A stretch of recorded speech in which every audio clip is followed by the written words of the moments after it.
Pasando por el ministerio de la palabra, quiero que me acompañen en sus Biblias al libro de los Salmos.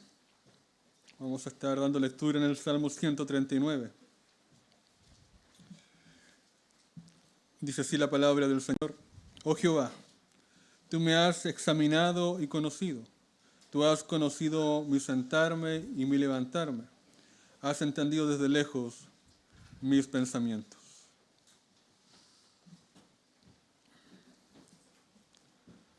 Todos tenemos conocimiento de Dios. Todos sabemos que Dios existe.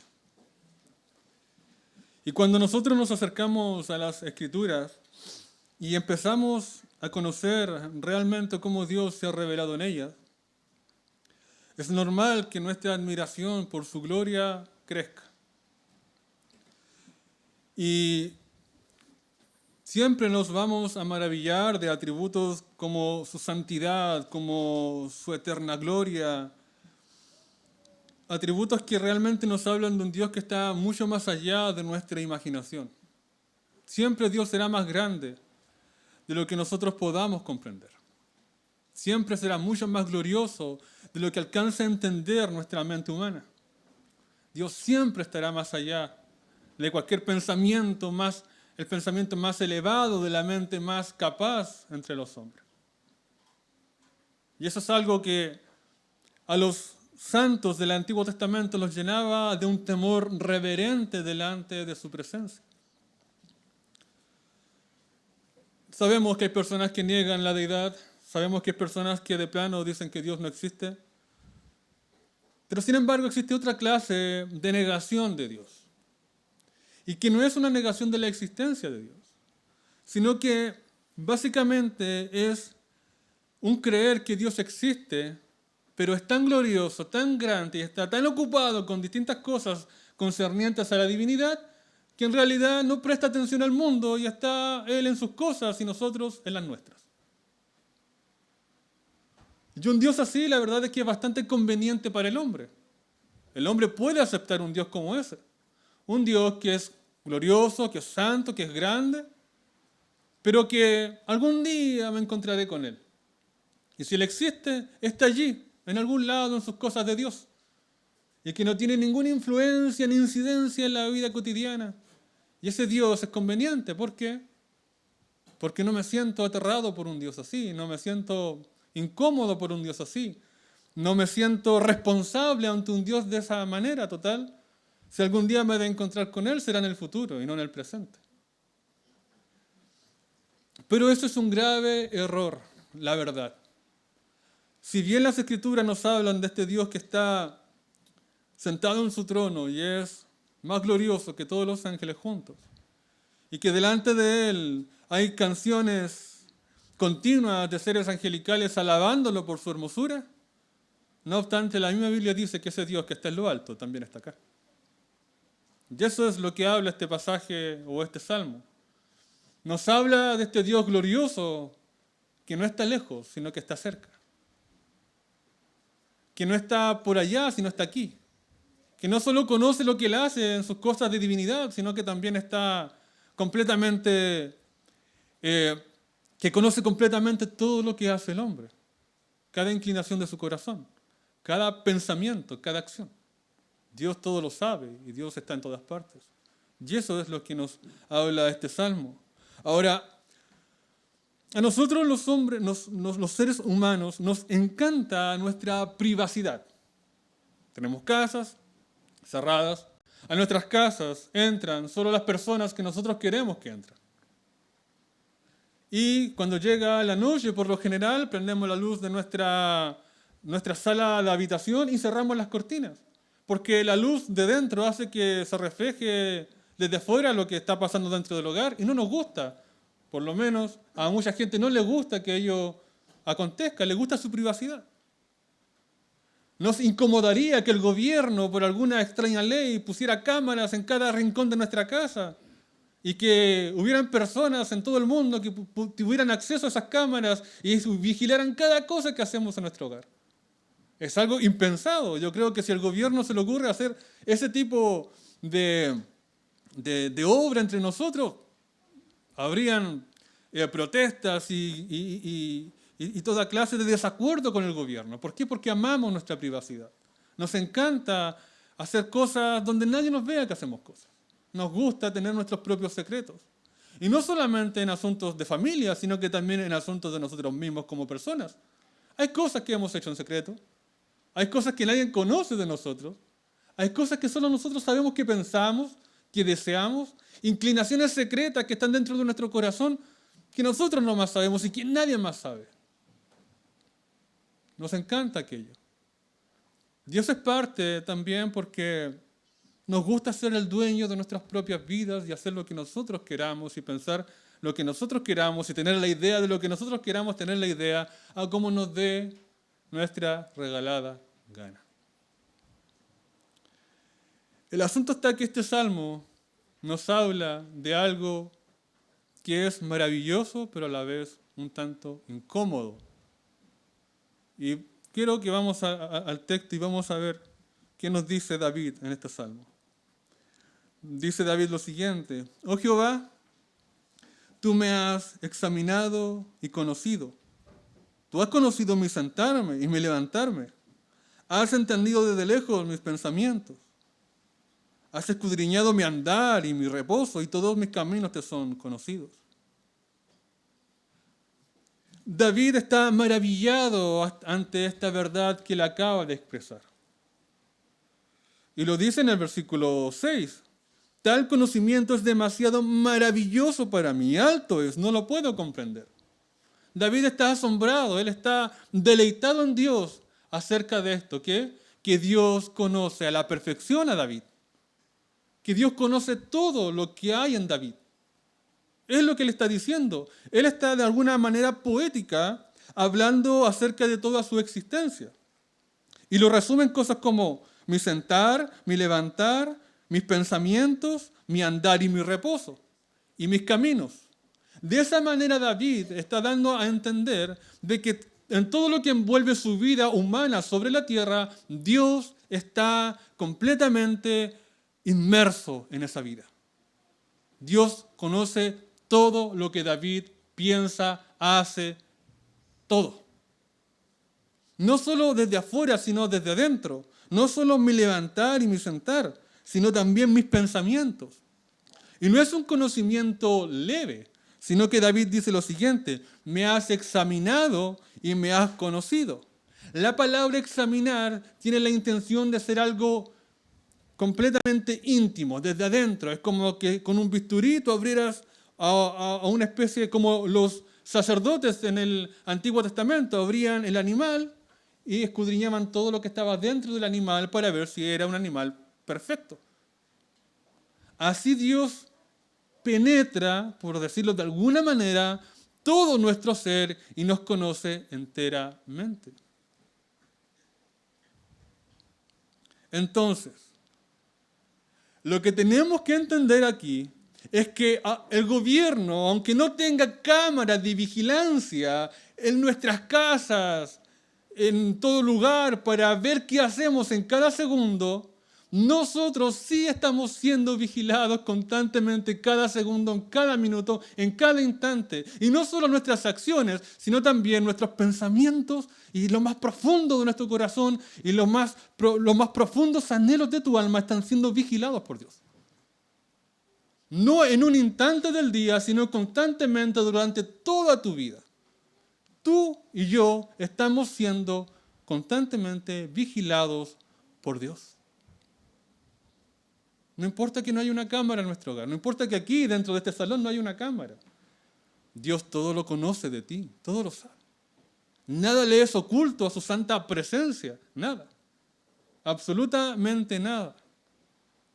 No hay un lugar donde Dios no conozca lo que hemos hecho, o lo que haremos, o lo que estamos haciendo. ¿Cuántos pensamientos tenemos durante el día? Bueno, allí está Dios, conociendo cada uno de ellos. ¿Qué pensaste este mismo día hace un año atrás? ¿No te acuerdas? Dios lo tiene registrado, cada uno de ellos. ¿Cuáles fueron tus intenciones al ver o a tratar con tal o cual persona hace un año atrás? ¿No te acuerdas? Pero Dios lo tiene registrado, Él lo sabe. El conocimiento de Dios es exhaustivo, o sea, completo. No se le escapa absolutamente nada. Y esto es, repito, de manera constante Dios está allí, sabiéndolo todo. Y eso es un atributo de Dios. Y eso es lo que conocemos como la omnisciencia, o sea, Dios que todo lo conoce. Y Dios no necesita ver al hombre, no es que Dios esté sentado ahí en el círculo de la tierra, viendo al hombre para poder lograr entender qué es lo que el hombre está haciendo. Dios lo conoce desde siempre. Él no aprende. Dios lo conoce desde siempre. Él jamás ha aprendido y olvidado algo. Él no necesita, como los dioses griegos, sentarse y ver hacia abajo y tratar de entender el pensamiento humano. No, Dios lo conoce. Es un conocimiento automático en Él. Por tanto, nada se le escapa. Y para David esto era motivo de deleite, que Dios lo conociera de esa forma. Porque al decir, me has examinado y conocido, la palabra conocido implica intimidad. No es un conocimiento superficial, es un conocimiento profundo e íntimo. Es un conocimiento de relación, como el esposo con la esposa. Como cuando se dice, y Adán conoció a su mujer Eva, es la misma palabra. Es un conocimiento íntimo, profundo, que solo Dios puede alcanzar de ti y de mí.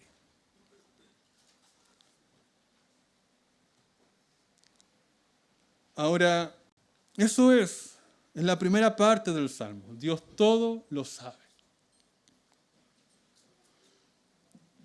Ahora, ¿qué pasaría si el gobierno no solo pusiera una cámara sobre cada una de nuestras habitaciones, sino que pusiera a un guardia por cada persona, que habita en el hogar? Y que ese guardia pudiera seguir a la persona en todas sus actividades diarias. Para donde vaya esa persona, ahí está el guardia presente, como una sombra, siguiéndolo a izquierda y a derecha. También nos incomodaría algo así. Pero resulta que David dice en el versículo 7 algo interesante, porque David nos está enseñando que Dios no solo conoce todas las cosas, sino que Dios está en todas partes. Y lo dice de esta forma maravillosa en realidad. ¿A dónde me iré de tu espíritu? ¿Y a dónde huiré de tu presencia? La palabra presencia tiene la idea de rostro. Es como que David dijera, ¿a dónde me iré de tu rostro? O sea que en todas partes estoy delante del rostro de Dios. Esa es la idea de David. Y él lo dice ahora, si subiera a los cielos, allí estás tú. Y si en el Seol, o sea, abajo, en lo profundo de la tierra, hiciera mi estrado, he aquí, allí tú estás. Si tomare las alas del alba y habitar en el extremo del mar. Aquí las alas del alba, la idea es, como el alba cuando viene a nacer, relámpagos de luz, rayos de luz salen y son velocísimos porque llegan casi al instante a nuestros ojos. Y David dice, si fuera tan rápido como la luz para huir de ti, y en esa velocidad huyere y habitar en el extremo del mar, aún allí me guiará tu mano y me asirá tu diestra. Si dijere ciertamente las tinieblas me encubrirán, aún la noche resplandecerá alrededor de mí. Aún las tinieblas no encubren de ti, la noche resplandece como el día. Lo mismo te son las tinieblas que la luz. David está diciendo que no hay un lugar donde yo pueda estar sin que Dios esté allí. El gobierno no nos ha puesto un vigilante que nos siga día y noche, pero Dios está allí donde quiera que nosotros estemos. Hermanos, visitas aquí presentes, no hay un lugar donde tú vayas sin que Dios esté allí. Y no es que Dios esté una parte de Dios por allá, una parte de Dios por acá, otra parte de Dios por acá, no. Este atributo de Dios se conoce como la omnipresencia, o sea, Dios está, todo lo que es Dios está en todas partes al mismo tiempo, en toda su gloria y majestad. Entonces no hay un momento en tu vida donde tú no hayas estado en la presencia de Dios. Ahora retomemos lo que dije al principio. Que esa idea de tener a un Dios lejano y yo hago lo que quiero y Dios hace lo que quiere no existe en las Escrituras. Y nosotros siempre pensamos en que algún día nos presentaremos delante de la presencia de Dios y le daremos cuenta por lo que hemos hecho en nuestra vida aquí en la tierra. Sin embargo, aunque eso es una verdad gloriosa y maravillosa, a veces por esa verdad olvidamos esta verdad, de que nosotros ahora, en este momento, estamos en la presencia de Dios, delante de su cara, como dice el texto, delante de su presencia, frente a Él mismo todo el tiempo, siempre. Es verdad, no sentimos la presencia especial de Dios como la que hizo habitar en el tabernáculo cuando descendió como nube, pero eso no quiere decir que su presencia ahora, en este lugar, o donde tú estés, no sea menos real. El que tú no sientas o no veas no quiere decir que Dios no esté allí. Dios está allí. Ahora, si nosotros somos cristianos, eso es un consuelo. Saber que Dios conoce todo lo que yo soy, saber que Dios está conmigo en todo momento y en todo lugar es un consuelo. Pero hoy estamos aquí predicando el Evangelio y tengo que hacer una aplicación evangelística de este texto. Y el asunto está en que si tú no estás en Jesucristo, si no te has arrepentido de tus pecados, si no has venido a Dios y has confesado tu maldad delante de Él, amigo, amiga, no hay un lugar donde Dios no esté y donde tú hayas estado pecando. Sí, eso es verdad. Ese pecado o esos pecados los cometiste delante de Dios. Quizás no te hubieses atrevido a cometer o a decir o a hacer esas cosas delante de algún ser querido, pero te atreviste y lo hiciste delante de Dios. Si no estaba su presencia allí, no lo veías, no lo palpabas, no lo olías, ni nada físico, pero allí estaba Dios. Cuando mentiste esa vez, allí estaba Dios, delante tuyo. Cuando tuviste esos malos pensamientos de esa persona, allí estaba Dios, conociendo y estando presente. Sí, cuando diste esa mirada que no debías dar, dijiste esa palabra que no debías decir, o hiciste aquello que no debías hacer y de lo cual te puedes avergonzar, allí estaba Dios. Estoy seguro que tú dirías, bueno, si el Señor Jesucristo estuviera aquí presente, yo jamás haría este tipo de cosas, pero lamentablemente, como pecadores, hemos hecho nuestros pecados siempre delante de su santo rostro. Y eso es lo grande y también abrumador de este salmo. No hay un lugar donde tú te puedas haber ocultado para hacer las cosas que has hecho. Y no hay un lugar donde yo mismo, como pecador, me pueda ocultar para que Dios no vea mi pecado. Siempre lo hacemos delante de su rostro. ¿Pensaste que nadie te veía? La verdad que no es así. ¿Pensaste que estabas solo? No es así. ¿Pensaste que nadie escudriñaba tus pensamientos? No es así. Dios está en todas partes. Dios todo lo conoce. Dios todo lo sabe. Y ahí estaba Dios. Piensa así de tu existencia desde ahora en adelante. A donde voy, a donde vaya, haga lo que haga, piense lo que piense, siempre Dios está presente. Siempre Dios está presente. Es más, vamos a avanzar ahora en el texto. Porque no solo Dios sabe, no solo Dios está, sino que también Dios hace o es activo. Miren, primero veamos lo que dice el versículo 13. Dice, porque tú formaste mis entrañas, tú me hiciste en el vientre de mi madre. Te alabaré porque formidables, maravillosas son tus obras. Estoy maravillado y mi alma lo sabe muy bien. David ahora va a hablar de cómo Dios, en lo oculto, en lo oscuro del vientre de su madre, Dios empezó a obrar allí dentro y a darle vida a él y a formarlo como un feto y hasta hacerlo una criatura viviente. Y es por eso que dice, bien que en oculto fui formado y entretejido en lo más profundo de la tierra, mi embrión vieron tus ojos. O sea que Dios estaba presente y estaba actuando cuando David estaba siendo formado allí dentro. Sin que nadie, ningún ser humano se diera cuenta de la obra de Dios dentro del vientre de la madre de David. Allí estaba Dios. No solo estaba allí, no solo conocía, sino que también actuaba. Y eso es el asunto. David nos quiere dejar en claro esto, de que Dios no es un espectador pasivo. Dios no solo conoce las cosas, Dios no solo está en el lugar, sino que Dios también está obrando en el lugar. Sí, Dios es el que está activamente inmerso en su naturaleza, dándonos lo que nosotros no merecemos, dándonos el alimento en nuestro tiempo, dándonos el vestido y la bebida que necesitamos, dándonos la salud, dándonos la inteligencia y las capacidades para lograr lo que hemos logrado.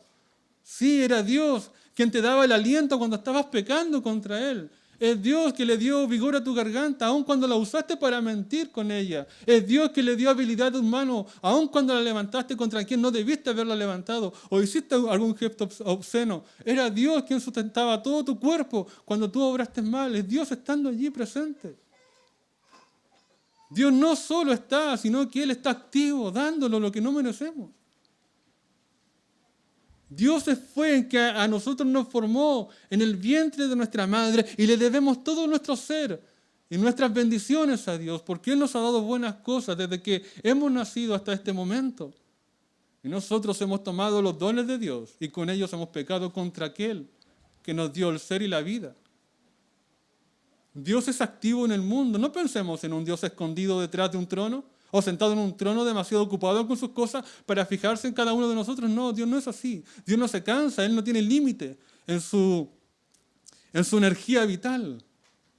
Dios es vivo y es vida y siempre está actuando, siempre trabajando, siempre obrando y siempre pendiente de sus criaturas, para bien o para mal.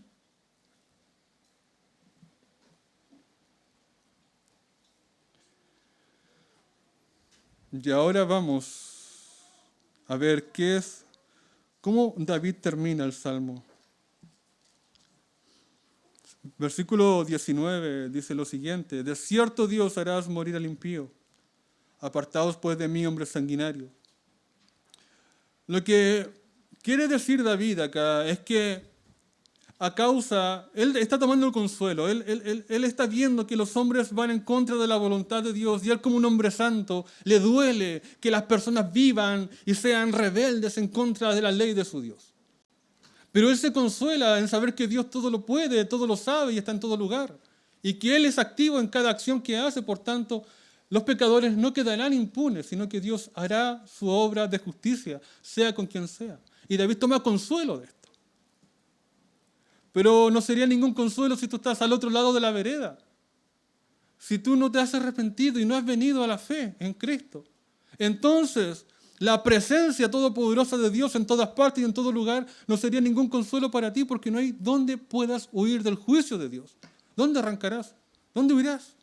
Si Dios viene a ti para pedirte cuenta por tu vida, ¿dónde huirás? ¿O con qué goma borrarás tus acciones que están escritas en el libro de Dios? No hay instrumento, ni detergente, ninguna clase de cloro que pueda limpiar las manchas de nuestro pecado que están escritas en el libro de Dios. ¿Dónde huirás? No hay un lugar donde podamos huir. No hay nada que pueda borrar. Y además, Dios nos ha dado todo lo que tenemos. ¿Qué le podemos ofrecer a Él? Nada. Todo lo que tenemos le pertenece a Él. Somos deudores de Dios. Dios no es nuestro deudor. Pero ¿saben lo maravilloso de todo esto? Lo glorioso de todo esto es esto. Que Dios, sabiendo todo lo que hemos hecho, que Dios, sabiendo cada uno de los pecados que has cometido delante de su cara, que Dios, estando activo, dándote la vida y todas esas cosas, Dios está dispuesto a perdonar todo eso. Sí, el mismo Dios ante el cual nosotros hemos pecado, el mismo Dios que conoce al detalle nuestras inclinaciones más íntimas, el mismo Dios que hemos ofendido, es el mismo Dios que está dispuesto a perdonarnos absolutamente todo eso y dejarlo en nada. El Dios omnisciente está dispuesto por la gracia a olvidar los pecados, a tomarlos y a hundirlos en el mar y hacerlos desaparecer para siempre de ti. Es increíble que la Biblia hable de que Dios olvide cuando Dios no puede olvidar, pero lo habla de una manera para que entendamos de que nuestros pecados no tendrán ninguna incidencia entre nosotros y Dios, porque Él ha querido quitarlos de entre nosotros. Sí, el mismo Dios omnipresente, del cual no puedes huir, el mismo Dios te está dando gracia y perdón. Ese Dios que todo lo sabía y que sabía qué clase de persona éramos, qué clase de persona realmente eres y yo soy. Ese Dios que conoce hasta lo más recóndito nuestros pensamientos y nuestra alma y toda nuestra vanidad delante de Él. Ese Dios tomó a su Hijo Jesucristo y lo puso en el madero y lo castigó por cada uno de los pecados que su pueblo tiene. Ese Dios está dispuesto a perdonarte. Ese Dios está dispuesto a perdonarte absolutamente todo. Si tú crees que en la cruz, cuando Jesucristo moría, lo hacía por ti, pecador. Si tú te confiesas como un pecador y reconoces que estás atrapado por la presencia de Dios y que no puedes huir ni justificarte delante de Él, pero que ahora vienes en fe y crees que en Jesucristo tu pecado es perdonado, Dios te perdona todo. Y aunque las tinieblas de tu pecado sean oscuras y pienses que las tinieblas te cubren de Dios, no, porque no hay tinieblas de pecado que te encubran de la luz de la gracia de Dios. Su gracia es mucho más penetrante que cualquier oscuridad de tu pecado. Así como David decía que él no podía tomar las alas del alba y huir de la presencia de Dios en ningún lugar, así tú no puedes huir de la gracia de Dios si vienes a Él. No hay pecado que no pueda ser perdonado por su gracia. Y aunque tus pecados fueran tan rápidos como el alba, serían perdonados como nada bajo la gracia de Dios.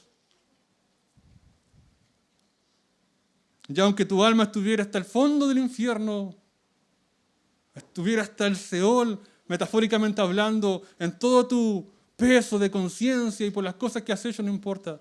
De allí te tomará la gracia y te levantará. No hay lugar donde su gracia omnipresente no te alcance. No hay condición de tu alma que esté demasiado desahuciada para venir delante de Dios que todo lo puede y está en todo lugar, que todo lo sabe. Sí, ese Dios que todo lo conoce de ti está dispuesto a perdonar todas esas cosas que conoce de ti. Él y Jesucristo, sabiendo todo lo que nosotros somos, estuvo dispuesto a morir por el pecador, por pecadores como nosotros, para perdonar todo lo que somos. Así que ahora ven a Cristo. Ve a Él en oración. No trates de maquillarte y de amononarte y de pensar que puedes hacer un poco más de justicia o hacer algo bueno como para recomendarme a Dios. No lo hagas. Dios sabe lo que eres. No le eres oculto a Dios. Pero Dios te llama tal cual estás para darte absoluto y completo perdón y olvidar tu maldad en Jesucristo. No dejes que pase un año más sin conocer a Cristo. No dejes que pase un año más viviendo de esa forma delante del Dios que todo lo sabe y que está en todo lugar. Ven ahora. Ven tal cual eres. No trates de engañar a Dios. Dios ya sabe lo que eres.